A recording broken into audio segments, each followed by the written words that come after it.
तर मित्रांनो ही गाडी भरली आणि सध्याला किती वाजले तर 12:45 सध्याला मिनिटं झालेत 12:45 ऊन तर असलं लागलंय भयंकर. आणि आपली पब्लिक बघा तेव्हा का एक कसा मोबाईल बघत बसली तेव्हा का आहे का काम धंदा नसल्यावर काय माणसं आहे तेव्हा का येऊ लय असा फणफणा बोलतो मा एखादा माणूस असला मोर का फणफणात ते आमच्या जेव्हा उड्या मारणारी आणि ते पलीकडले तर काय काम करीतच राहते त्यांना काय म्हणायसारखं नाही ते आता बी कांड्यात गोळा करायला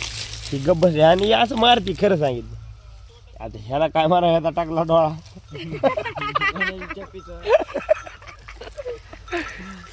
त्याच्यामुळं जाऊ द्या तिकडं आता काय म्हणता येईना. उठ नाही उठके का माझी कोण बांधलं मोठाय नाही ना मग मारायची काय गरज आहे का उठी तरी